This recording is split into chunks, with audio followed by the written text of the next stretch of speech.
Hey, what's up guys? This is Shubham from Cybersecurity Online Training, and we have designed this course especially for those who want to know about Android and iOS build system and vulnerabilities. And if you find one, you may gain access to someone's smartphone. That's called hacking. This course is divided into 3 parts or 3 sections. So let's get started. First of all, let's see what is there for you in the first part of this course. So we will start with mobile device vulnerabilities that are categorized by OWASP organization. Then you will learn how difficult it is for enterprises to protect their infrastructure when their employees bring their own devices to work. We have also covered an introduction to mobile device management and mobile device security policies. In the next part, we will start with Android security structure, and then we will explore what Android emulators are. And then we will learn about Android hacking tools and techniques. And in the last section of this course, we will start with iOS security, how to jailbreak iOS devices and how to disassemble iOS applications. That's it for this lecture. Hope to see you in the first section. In this lecture, we will talk about BYOD. So what is BYOD? It stands for Bring Your Own Device. It is a trend that is quickly expanding in which companies allow their workers to bring their own personal devices to work and connect to the company's resources. That way, employees can work with their personal computer, can focus all the information in their personal phone, or have access to the corporate web from home. Now, BYOD is not just walking around the office with your personal devices, it has a lot more implications for the organization and working process. Before you sure the companies were better equipped than users. For example, normally people didn't have a personal computer at home, but they did in the company. And usually if you had a mobile device, it belonged to the company. However, advances in technology and consumerism have made it so that nowadays users have a more advanced technology than even what their company gives them. This has caused a huge growth in BYOD all around the globe and in big and small enterprises.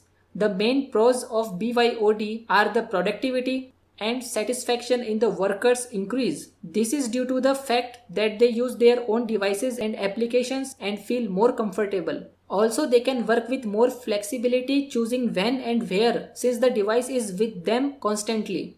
The company also saves a lot of money in technological resources. However, this all brings the main disadvantage of BYOD, which is security. The company's information is at risk. For example, if an employee loses his phone, or a malware infects a device, this requires bigger maintenance and control from the IT department and a bigger cost of web data. To avoid this, it's important to have a mobile device management. These are programs that allow you to guarantee the security and install remote applications, synchronize files, or track devices.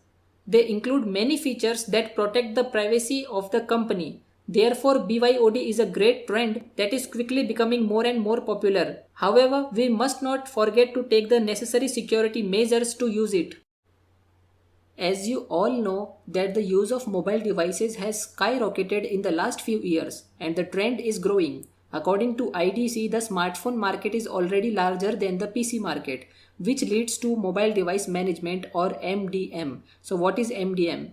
It's an ability to manage any device. So it can be a phone, it can be a tablet, or it can be even a laptop. Any mobile device from a central location, right? So example of that is Cisco Meraki and other companies that actually provides a central policy enforcement and management of these devices. And basically the goal is actually to protect those devices not only by providing patches, but also by providing policies from your central location. Like in this case, it is Meraki in the cloud, right? So from cloud, you can manage devices within your organization, perhaps not installing the application and maybe that device camera enable. So you can actually specify the policies on how you want to manage those devices. Additionally, some of these devices are actually talk to other devices in the network, like the ICE or Identity Service Engine to enforce further policies. Let's say you have an unmanaged tablet.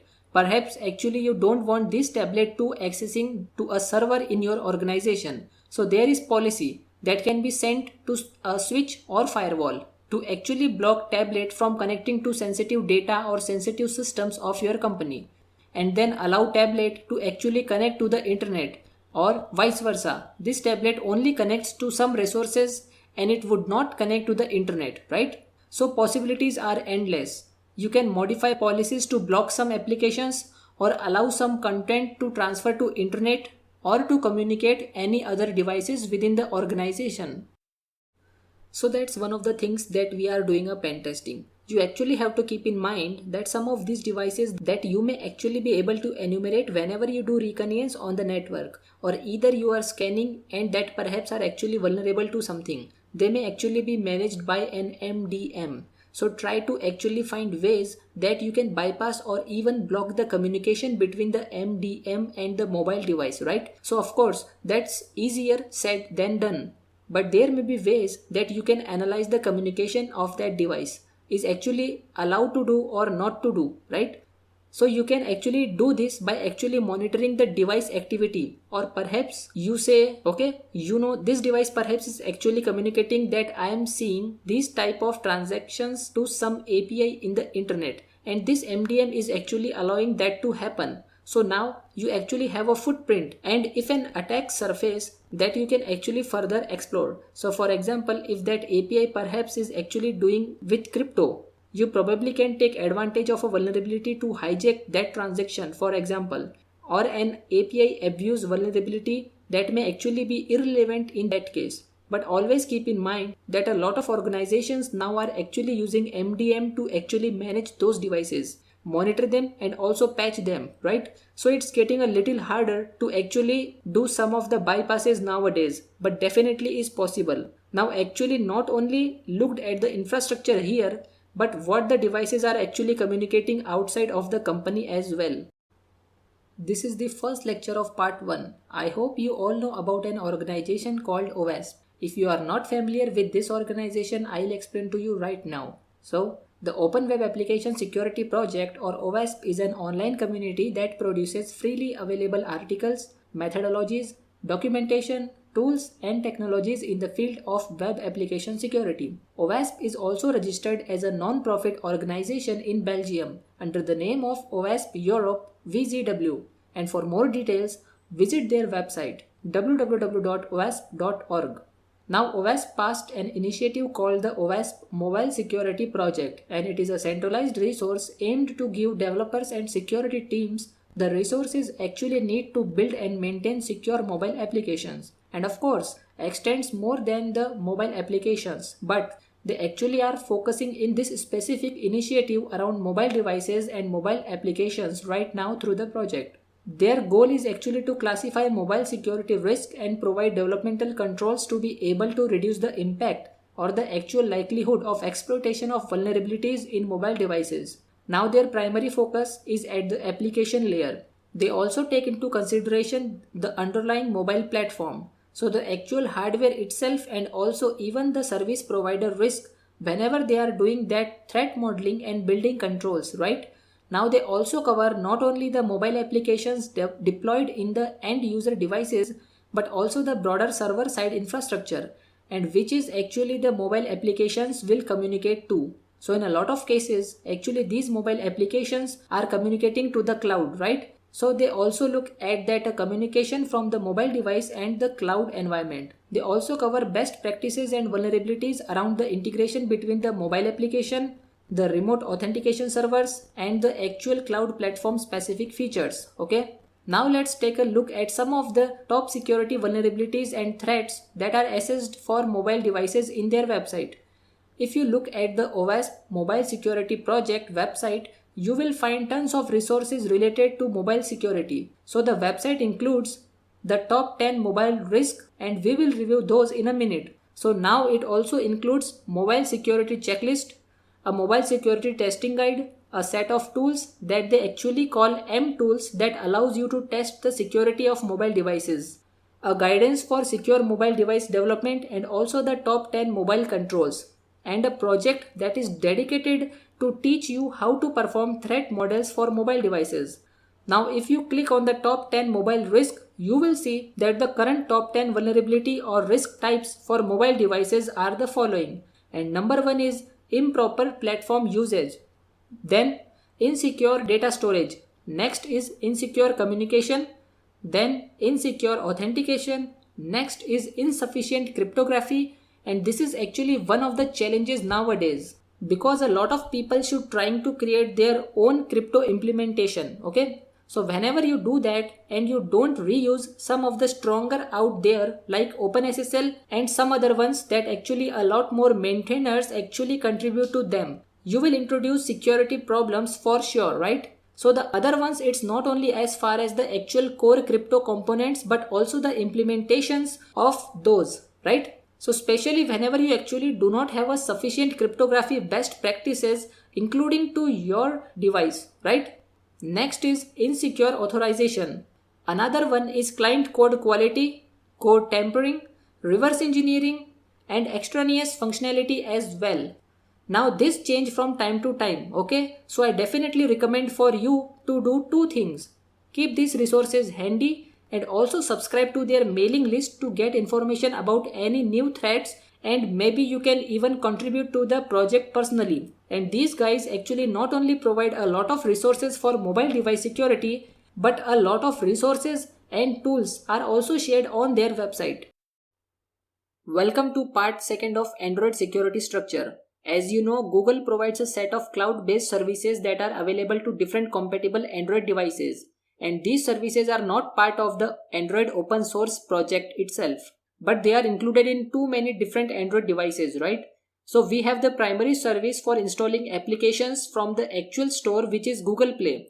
And you also have the services to actually push updates, which is called Android Updates. Android Updates is an update service that provides new features and security updates through either the web or through over the air. Okay, so now there's also the application services, and basically it's a framework that allows Android applications to use cloud capabilities like backing up your application data, backing up your settings, and also they have cloud to device messaging that is called C2DM. C2DM is used for pushing messaging to the cloud as well. Okay, they also have another service called Verify Apps, and it basically warn you or automatically block the installation of any type of a compromised applications or any harmful applications, and also it continuously scan applications on the device and warn you about them or removing those applications automatically. Another service is the safety net. Now some of you may be thinking that why I am explaining these terms to you. Well, because it helps you whenever you are doing pen testing. Okay, so now going back to the services, safety net is basically a privacy preserving. Well, some people call it intrusion detection system to assist Google tracking and mitigating known security threats, and also to identify other type of abnormal activity within the Android ecosystem. Okay, and now part of that is the safety net attestation service, and it basically allows third-party APIs to determine whether the device is CTS compatible and also can assist identify the Android app communicating with the app server, right? Now there's also the device manager. So the Android device manager is a web app and also an Android app that is actually used to locate lost or stolen devices, which is similar to what Apple has with Find My Device function. Now the Android security model is actually based on the concept of application sandboxes, okay? And each application runs its own sandbox. Now a long time ago, I mean several years ago, prior to Android version 4.3, these sandboxes were defined by the creation of a unique Linux UID. And the UID was actually for each application at the time of installation. Now from version 4.3, Android actually uses SE Linux, that is the security enhanced Linux, and it is actually used for defining the boundaries of the application sandbox in Android. Okay.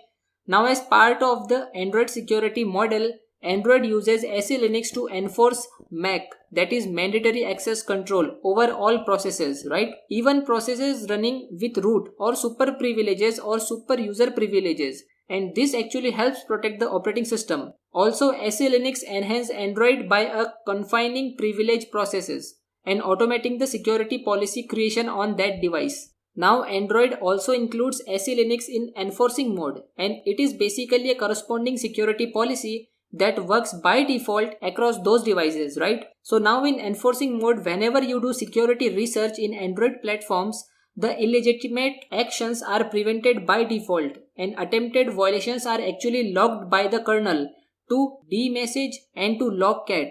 Okay? Android devices manufacturers should actually gather information about these errors so they can actually refine their software and their own SL processes before enforcing them. However, unfortunately this doesn't happen all the time, okay? That's one of the major differences between Apple iOS devices and Android. Although Google provides the operating system to Android, but it's up to the implementers to actually take care of these acute implementations, and maybe some implementations may be more secure than others. Now by default on Android, only the kernel and a small subset of the core applications run with their permissions, right? Now Android does not prevent a user or an application with root permissions from modifying the operating system, okay? You can also modify the kernel or any of their application. So in general, root has full access to all applications and all application data. So whenever users change their permissions on an Android device to grant root access to applications, definitely it increases the security exposure to malicious applications and potential application flaws. And that's whenever you see a lot of impersonated applications and so on. So again, a lot of people that actually root their devices has to keep in mind that whenever you are doing security research on Android devices, in a lot of cases actually what people do is they start from just by rooting a device. Now the ability to modify an Android device that you own, it's important developers working with the Android platform, right? So on many Android devices, users actually have the capability or the ability to unlock the bootloader in order to allow the installation of some other alternate operating system. So some will call it custom ROMs, right? And these alternate operating systems may actually allow a user to gain root access for the purpose of debugging, and then system components to access the features that are not present to applications by the Android APIs by default, okay? Welcome to the third part of Android security structure. In this lecture, we will talk about encryption, and it's specifically encryption at rest, right? Now Android version 5.0 and later, so for quite some time they actually supports full disk encryption, and then from Android 7.0 and later it actually supports file-based encryption as well. And basically file-based encryption allows different files to be encrypted with different keys that can be used to decrypt or decrypted or unlocked independently, okay? Another thing that I want to cover here is the application signing. So application signing allows developers to identify the author of the application so that the user knows that the application is actually legitimate, and also to update their application without creating complicated interfaces or permissions, right? Now every application that is run on the Android platform by default must be signed by the developer. So if you root it and you go to some other stores, that's definitely a very different applications that actually attempt to install without being signed by default are rejected by either Google Play or the package installer on the Android device. Now on Google Play, developers know their application. It's actually provided by them or modified by them, and the developers actually can be held accountable for the behavior of the application. But of course, if it's modified, then all bets are off, right? Now on Android, application signing is the first step to placing an application in its application sandbox, okay? The sign application certificates define which user ID is actually associated with which applications, and then different applications run under different user IDs. Now application signing ensures that one application cannot access another application except through a well-defined IPC. Now when an application or APK files, basically applications are APK files, whenever these are installed on an Android device, the package manager is the entity that actually verifies that the APK has been properly signed on with the certificate included in the APK. If the certificate, or more accurately the actual public key in a certificate, matches the key that is actually used to sign any other APK in a device, then new APK actually has the option to specify the manifest that it will actually share a user ID with other similarly signed APKs, right? Now applications can be signed by third-party OEM or any other type of marketplaces. In a lot of cases, actually some enterprises may have their own app, so they have a different market, okay? It's not only because the device has been rooted and you want to get a free game from some other market, but in some cases actually there are some legitimate stores that are alternate markets that applications actually need to be signed, and those are actually signed with a third party or self-signed certificate. Now applications do not have to be signed by a central authority, and Android currently does not perform any certificate authority verification for application certificates. And that can be actually huge in the case of security, because it may actually lead to a security compromise if you don't verify the CA verification. Of course, it's a little bit different to scale whenever you provide the operating system and you have many different implementers in comparison to, let's say, Apple, that they actually control all the devices, and it's not like Apple iOS is running in other vendors' hardware. In this lecture, we will talk about Android security structure, and explaining Android security structure is a bit longer. So I have divided this lecture into 3 parts, and this is part 1. So let's start. Google actually inputs security features and work with developers and device implementers to keep the Android platform and the ecosystem in a safe environment. And again, it's not so much only about the actual Android platforms or your mobile device or your tablet or your refrigerator, whatever the case is actually running Android, but also as far as actually ecosystem, right? How you are connecting to the app stores, how you interact with APIs and so on. Now the beauty is that Android is designed to be open, and one of the challenges is that it has a little less controlled when compared to the other alternatives like Apple iOS. Now Google tries to maintain the Android platform to offer an application environment to help protect the confidentiality, integrity and availability of users and also of the data and the applications and the actual device itself, and of course the ecosystem as well. Now both Apple and Google have dedicated a lot of resources to make their mobile operating systems fairly secure. Some of the main challenges in security is whenever users root their device or jailbreaking the devices and leaving them open to either malware or compromised applications. Okay. Now the main Android platform building blocks are of course the device hardware, right? That runs on the terms of hardwares. So that includes your smartphone, your tablet, your smartwatches, cars, smart TVs, gaming systems, etc. A lot of things actually run Android nowadays. Now the other beauty is that Android is process or agnostic, right? But it does take advantage of some of the hardware specific security capabilities, especially in the ARM architecture. Okay? And there's actually a security capability called ARM Execute Never, right?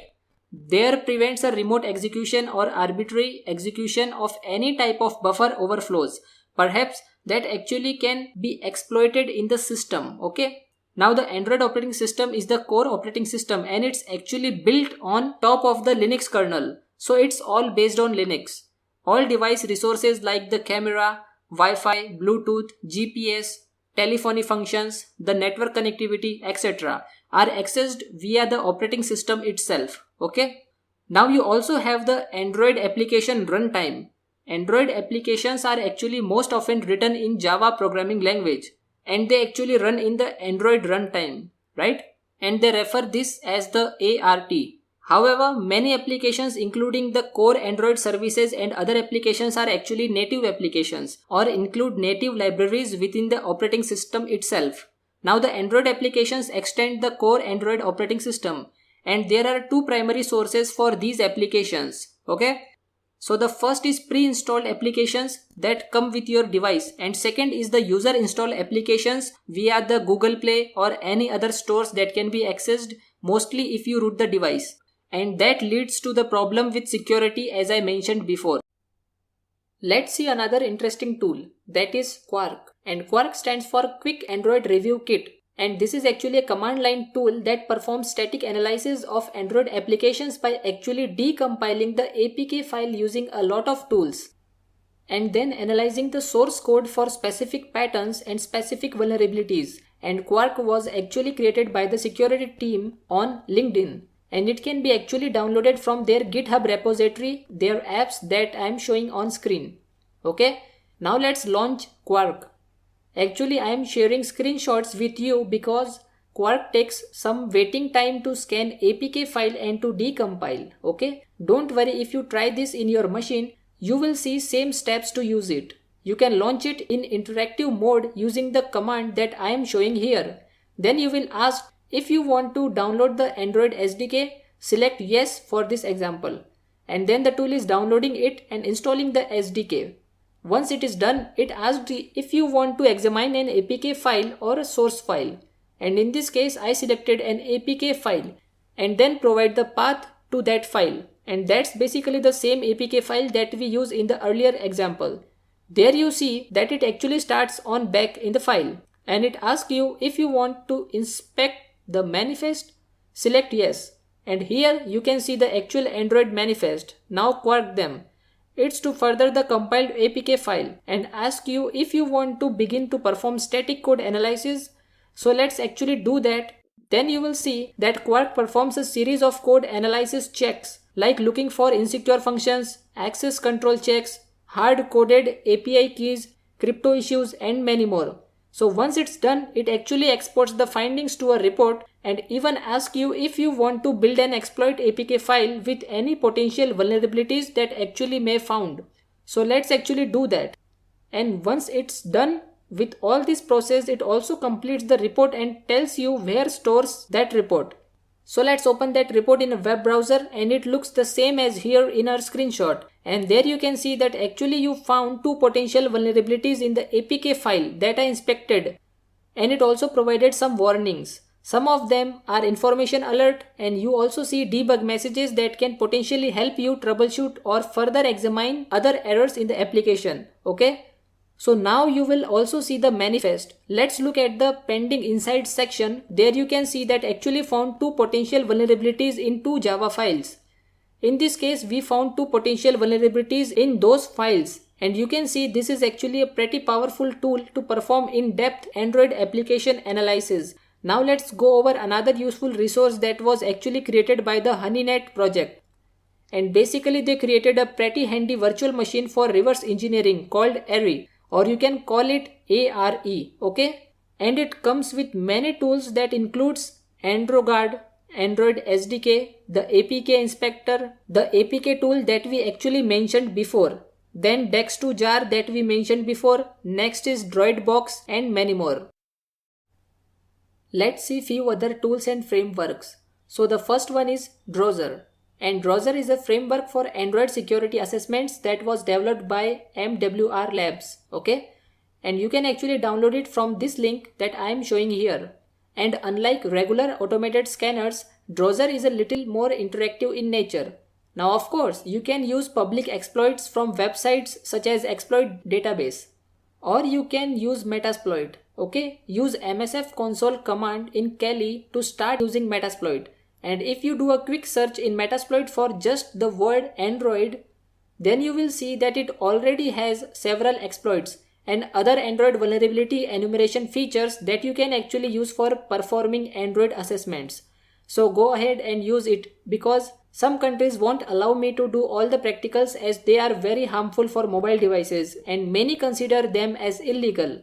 I tried earlier performing practicals in my courses and got blocked on that website. So I'll not repeat the same mistake here, but I'll try my best to help you with this. Now what happens if the application leaks data? Data leaks in the application is another issue in mobile applications. And in a mobile application security, it is possible that an app may unintentionally leak sensitive data to an attacker. This requires an extra attention from the developer and the code he uses for login during the development phase. It must be removed and he must make sure that no data is actually prone to leaks. So again, this includes sensitive data. It probably logs on sensitive that it goes beyond the sandbox in. So the main reason behind focusing on this is that applications unboxing not be applicable to some of the attacks in this class. If a user actually copies some sensitive data, such as your security answer from an application or anything that will be placed on the device clipboard, or in the other portions of memory which is definitely out of the application sandbox, and any other application sitting on the same device can read this data, copy it without the knowledge of the first application. Okay? Now another thing is the web services. And web services are almost similar to web applications. So it is possible that a web service can be affected with all the common vulnerabilities that a normal web application can actually have. For example, you can leverage many different types of vulnerabilities and threats like authentication, authorization, vulnerabilities. Session management in mobile platforms is typically done using an authentication token. Okay?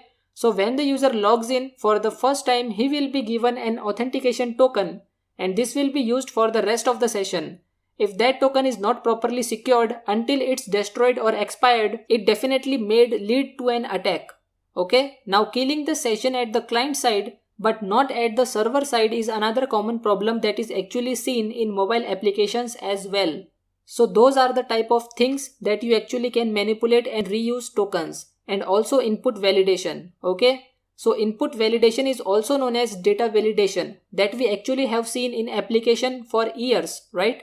So it is possible to have a SQL injection or a cross-site scripting vulnerability if no input validation controls are actually implemented. Okay, so those are the things that you focus to evaluate that backend. Now errors that are attracted to attacker or some pen testers are another type of threat, and that is error handling. And if not properly done, then the API is actually throwing database or server error specific to the crafted request. It is actually possible for you to actually craft attacks using those errors, right? And let's see another thing, and that is weak cryptography. It's another area where developers commit mistakes during the development. I am making sure that they do not employ weak cryptographic protocols, okay? In this lecture, we will see one of the most important tools for any penetration testing engagement, not only for mobile device security but for any web application assessment, and that is burp suite. Okay, and you can set up burp suite to actually view the HTTP traffic coming from an Android emulator talking to potentially backend infrastructure.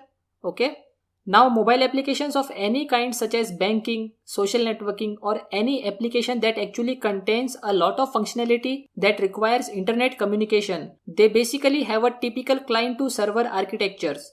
So in other words, they actually communicate potentially to the cloud to communicate to a backend. Okay, so whenever you want to understand the exact surface for these kind of apps, it is required to consider all the possibilities of the application, which includes the client application itself, the API that is actually using to connect to the backend, and the server related vulnerabilities and the database as well.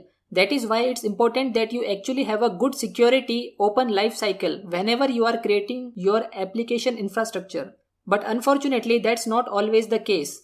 And you as a pen tester may take advantage of the different, and that not only the users are actually running on those applications but the actual backend infrastructure, and that's where you can actually use things like burp suite to actually proxy out and evaluate and assess the victim security posture of that backend infrastructure. Okay, so looking for API abuse, looking for cross-site scripting, potentially in some backend servers, or potentially SQL injection. So don't limit yourself just by looking at the app itself. If not the infrastructure, as a matter of fact, that's what you are gonna probably find most of the vulnerabilities. Okay, now in the defensive side, this is why it's important to have a good threat modeling methodology. Okay, and this is actually done to identify the threats your application has by defining the assets, the value that actually provides, and the prospective threat actors who might actually be interested to attack those assets. And in this case, not only the app or the backend infrastructure as I mentioned before. Now threat modeling ideally needs to be done during the design phase of the application. However, you as a pen tester can also build your own threat modeling. This is actually often considered as the part of the reconnaissance phase in your pen test engagement. Okay, now let's explore some common threats to mobile apps that have to be addressed during the design phase for the mobile applications, or that you can take advantage of during your pen testing. So the first one is the application data at rest. Often applications store data in the client side. Many mobile applications store sensitive data on the device without any encryption. This is one of the major problems of mobile applications. These data can be sensitive, confidential, and private. So data at rest on the device can definitely be exploited in many ways. Okay, so an attacker who actually got physical access to the device can gain access to this data with pretty much not doing anything. And potentially also a malicious application that it's actually compromised may gain access to this data if the device is actually rooted or jailbroken. And from a temp and testing perspective, this is a little tricky because you actually need physical access to the device, or to create a malicious app and then trick the user to install it in his device, which in some cases may be out of the scope of your engagement. But if you are actually doing some type of a more in-depth security research or more in-depth assessment for your client, absolutely you can do this as long as it's the part of the scope. Now let's talk about application data in transit. Mobile applications that communicate with the backend are highly exposed to attacks that target the data in transit. So it is actually quite common to find end users basically joining a public available network. And you can combine some methodologies like fake access points or evil twins and then eavesdrops on the data using two tools like burpsuit or man-in-the-middle proxy or SSL management or the pineapple and many more ones. Now let's discuss the tools and techniques used for hacking Android devices. So our first tool is the APK tool, and this tool can be used for application reverse engineering and for creating malware by infecting legitimate apps. Now you can download the latest version of the APK tool from this website.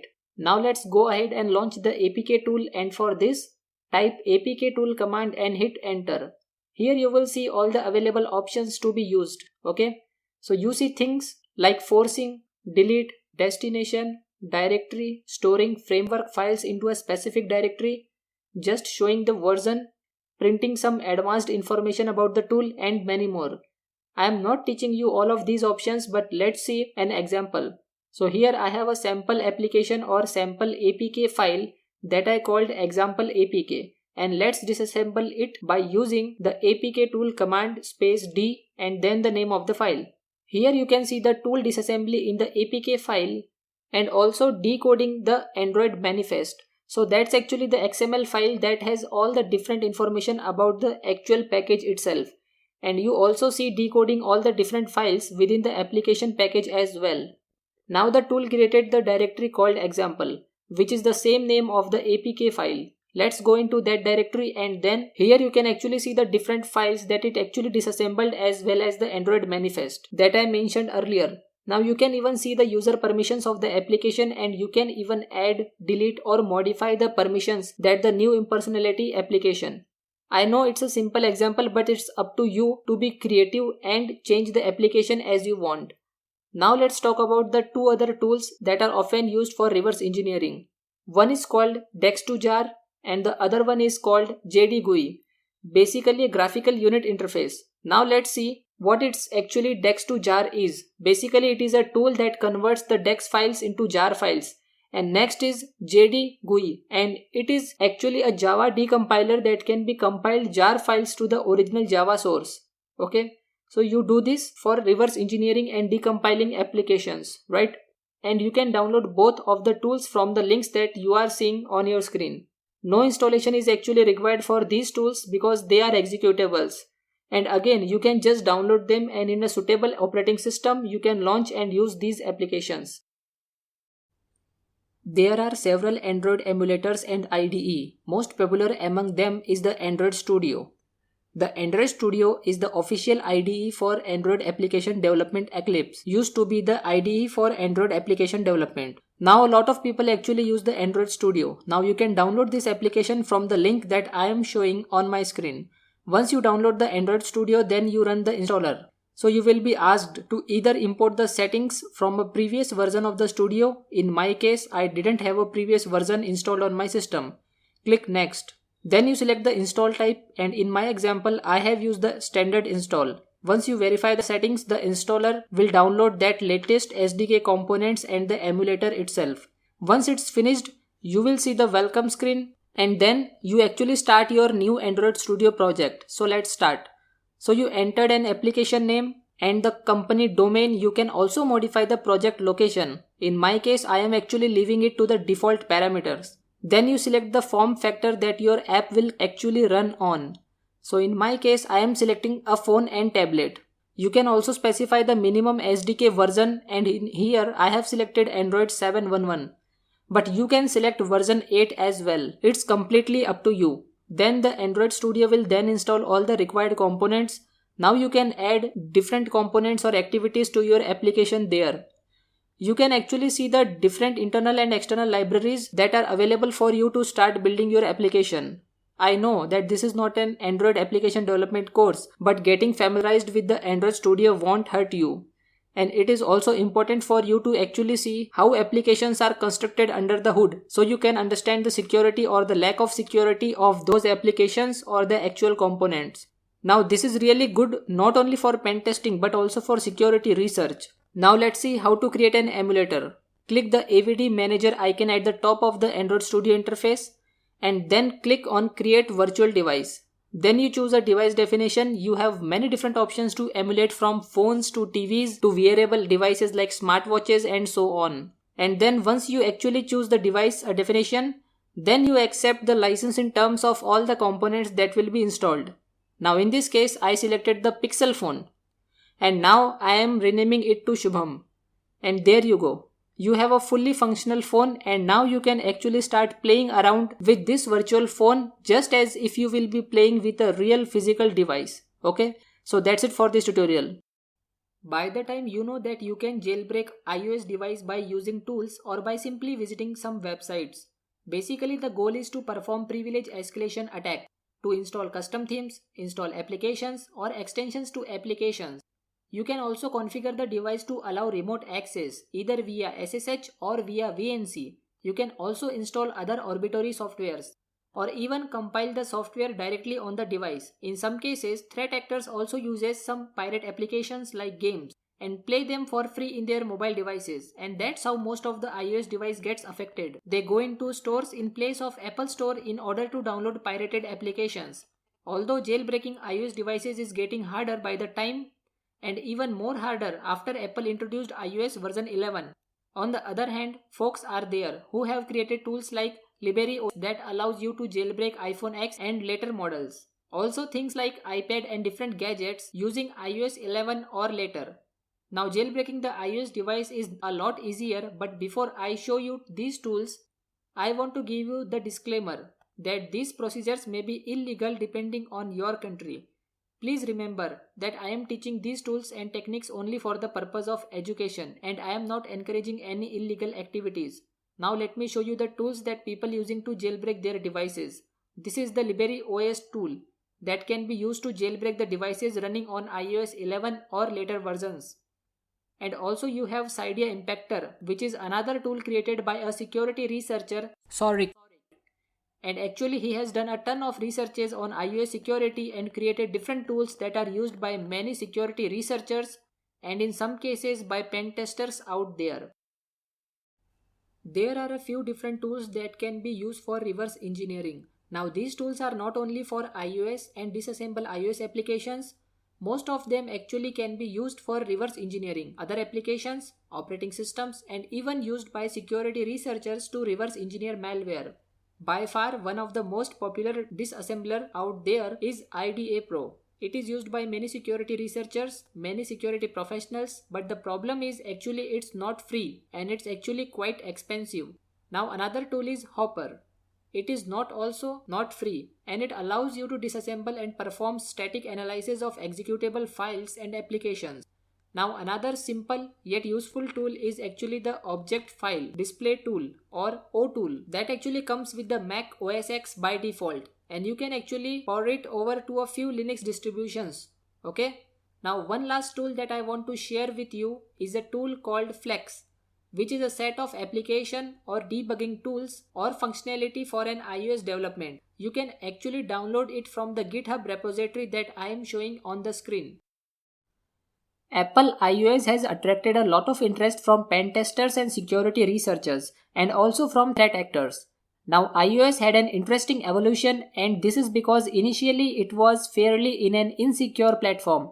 But now it's one of the most secure consumer grade operating systems in the market. Now if you look at the overall operating system security, it is actually somewhat similar to Android. Okay?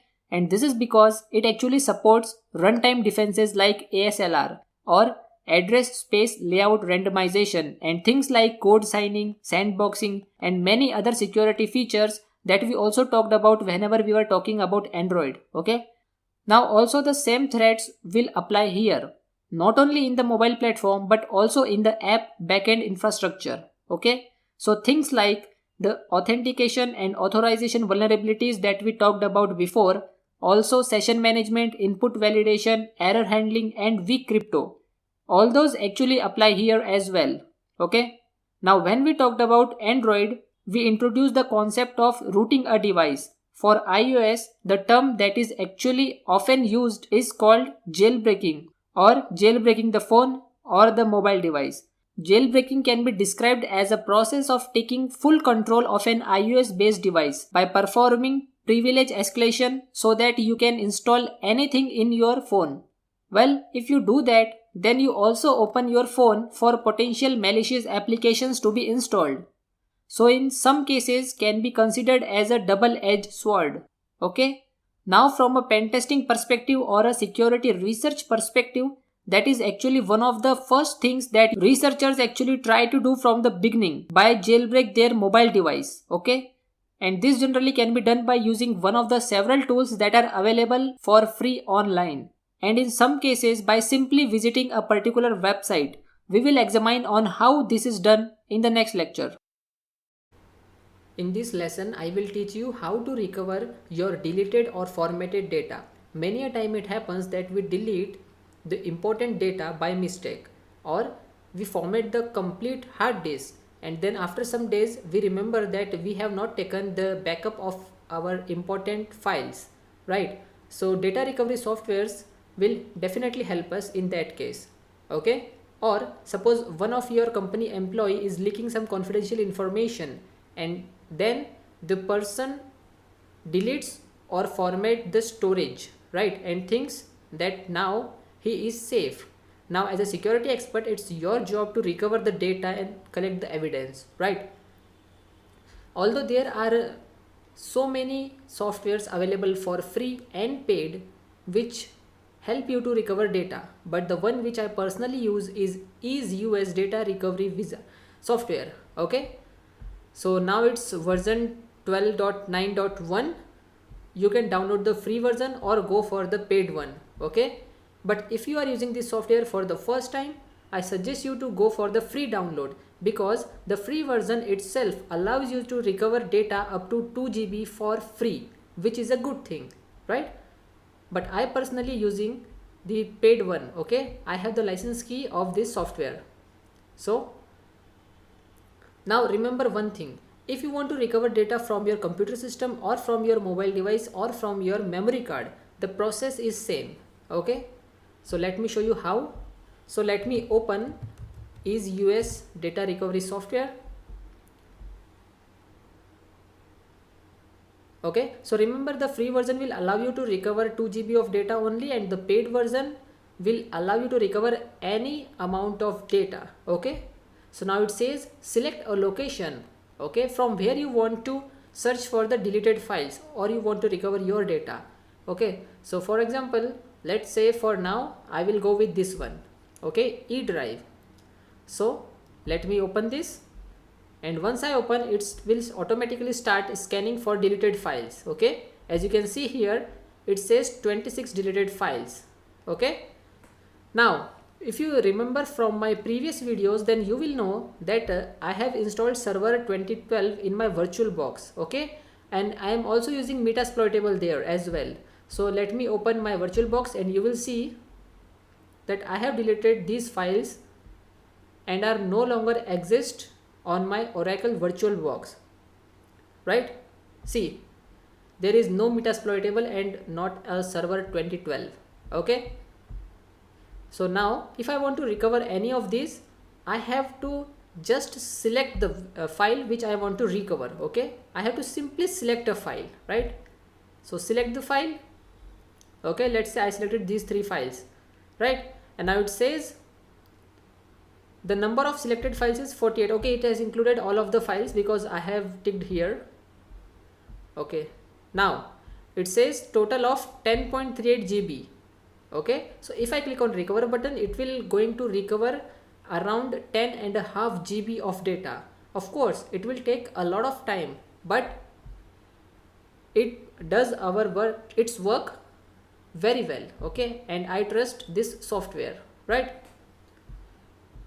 Okay, now if you want to recover data from your memory card, simply attach your memory card with your computer system and browse the location. Okay, that's all you have to do in order to recover the data, right?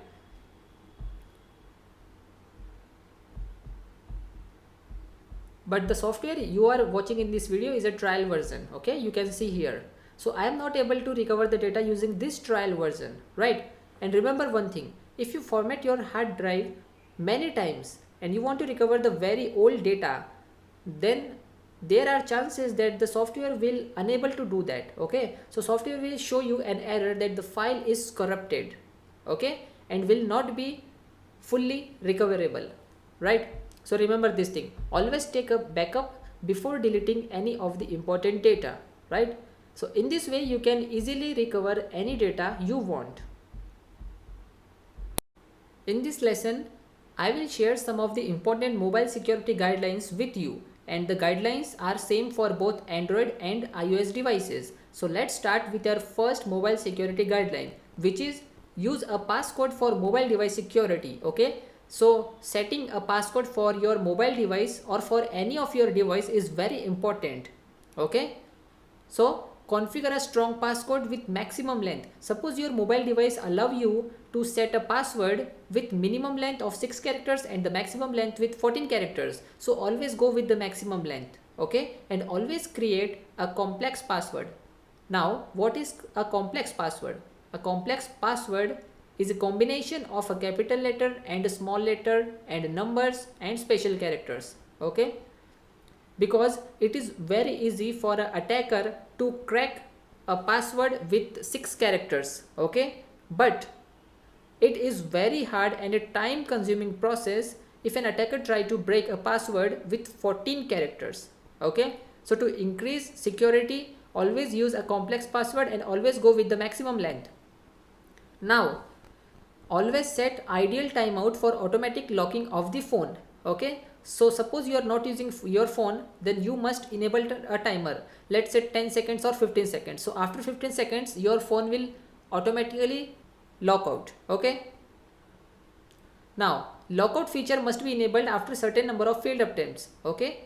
So always enable this option. Okay. Let's say you have set this option to 3. So after 3 failed attempts, your phone will automatically get locked. Okay. Now, the next important mobile security guideline is always update the operating system and apps regularly, okay? Because your operating system and the apps which you are using will definitely release updates from time to time, okay? So always remember to update your OS and apps regularly. Also, turn on the Play Protect feature in your Google Play Store, okay? That would help you in scanning for the security of apps, okay, and will help you to detect which app is genuine and which is not, right? Now always enable the remote management. Use mobile device management software for supporting, managing, monitoring and securing the mobile devices deployed in the organization. Fourth, do not allow rooting or jailbreaking, okay, because rooting will grant access beyond authorized limits, right? And jailbreaking is the same as rooting a phone, okay, but rooting an iPhone is called jailbreaking, right? Now the fifth is use remote wipe services. For example, the remote wipe or find my iPhone or find my phone for locating the device when it is stolen or lost. Always configure the mobile device for encryption storage with a hardware encryption if possible.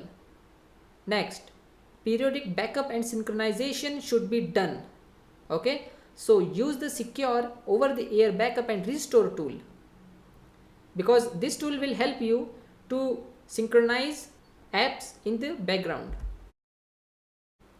Again, never download any file from unknown emails, okay, or from any unknown websites or from any unknown sources, right?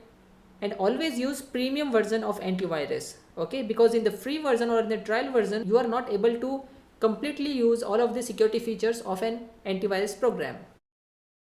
Always use updated browser. Again, use mobile anti-spyware, okay. Anti-spyware would help you to detect spyware in your mobile phone and would remove it, right? Now you may use BullGuard. Now what is BullGuard? Okay. Now what is BullGuard? It's a mobile phone antivirus which can track a lost or stolen phone using inbuilt GPS, right? And it will log the stolen phone and wipe the data in order to protect your financial and personal information, right? So these are some of the very common but most important mobile security guidelines. Suppose you are working for a company and your company found that one of its employee is leaking the confidential information using his Android mobile device. Okay, so they have filed complaint with you, and now you are the security professional or a forensic investigator, right? So being a forensic investigator, it is your duty to handle this case. So the first step you do is to find out whether the Android device is rooted or not. Okay, and if you found not, then you have to root it, right? So the process is called rooting an Android device. Rooting is very important because it provides you the access beyond authorized limits, right? So it is very important. So the first step is to rooting the Android device. Okay, so we will going to use the application called Kingo Root. Okay, so type download Kingo Root, okay, for PC. Okay, now open the link. Okay, you can open this link or you can directly go to this website, which is kingoapp.com, right?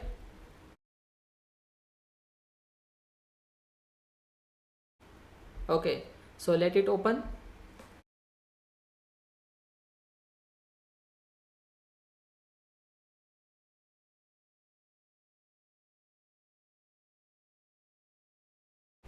Okay, so you can download the latest version, which says it is around 18 MB in total. Okay, so let's switch to the website, and here you can download it for Android, or you can also scroll down and you will find that it is also available for the PC, right? So you can directly go for kingoapp.com and then you can download it as per your needs, right?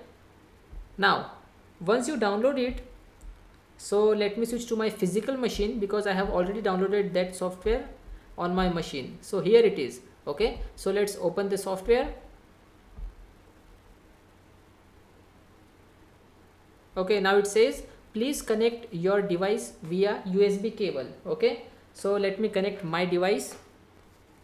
See, I am not performing this practical in virtual machine. I am using my Android mobile device. Okay, now it asks you to allow USB debugging. Okay, so you have to click on OK in your smartphone, right?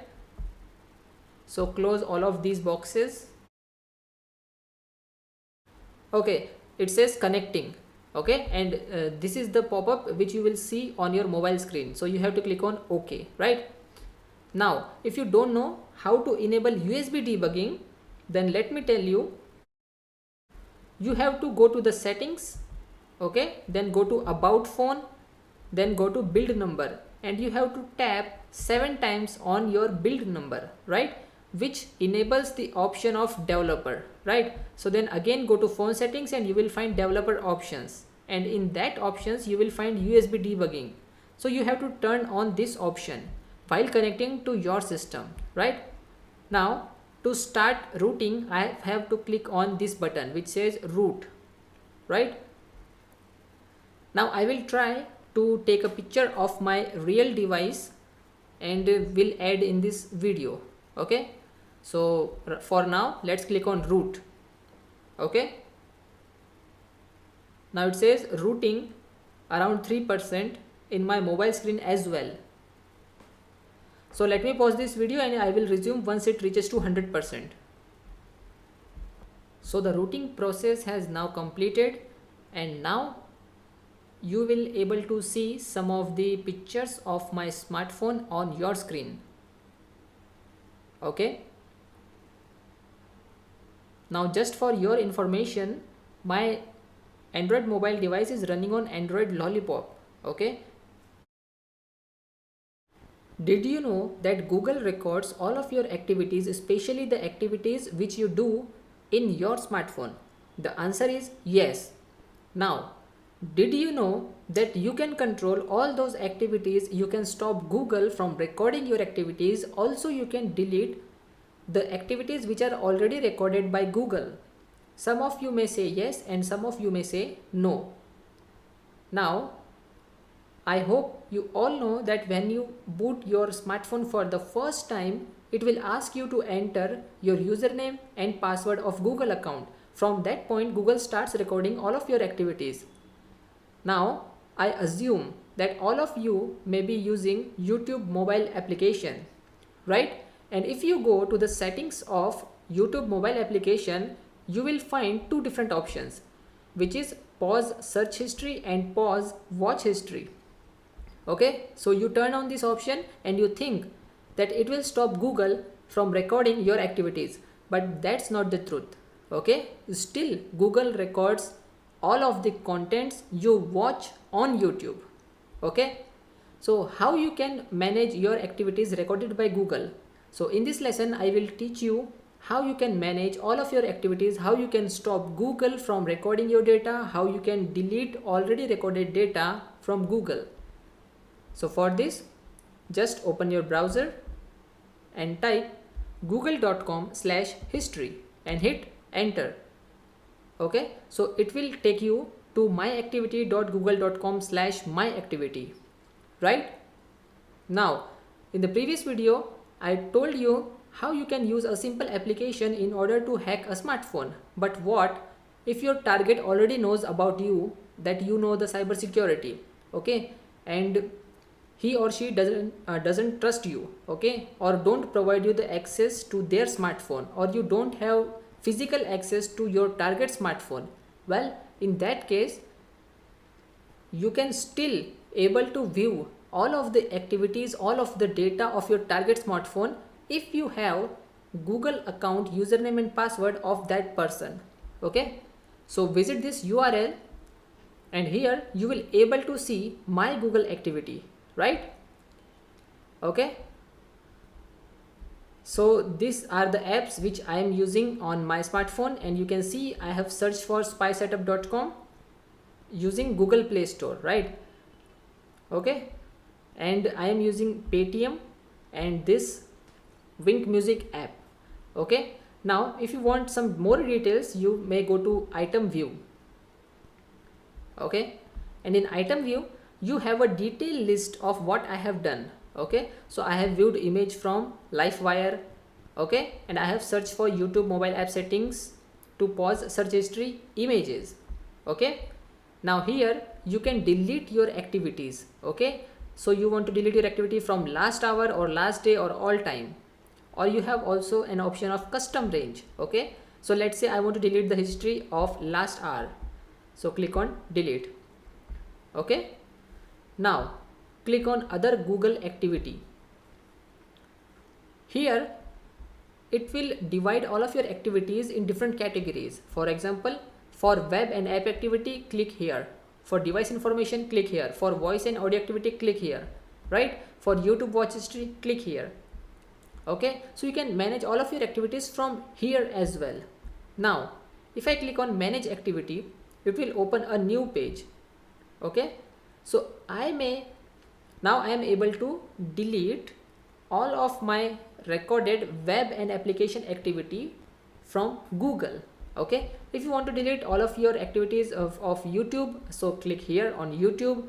Okay, if you want to delete your location history, then click here and you can manage all of your location activities from this option.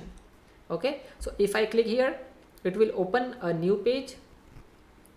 Okay, but remember, it is specially for location only. Okay, so it is limited to location only, right?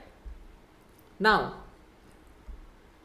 let me tell you one more important thing. Okay, and let's say device and manager. Okay, so let's open this link. So if you go to Google and search for device manager, it will tell you the complete information of your smartphone that you are using right now. Okay, so I am using two different smartphones. Okay, so this one is online and location is turned off. Now suppose you lost your phone in your home or in your nearby places, and now you are not able to find your phone. Okay, so you can play sound continuously for 5 minutes. Okay, even if it is set to silent. okay, your phone still rings even you have set your smartphone to silent. Okay, now the other option is to secure your device, which is you can lock your device and sign out from all of your Google accounts, right? Suppose you lost your phone, okay, or your phone has been stolen. In that case, you can also erase your all of your device data, okay, all of your content from your smartphone, okay. But once you erase all of your data, then you will not able to locate your smartphone, okay. So I hope now you know about your smartphone, how you can control all of the activities recorded by Google and some other things.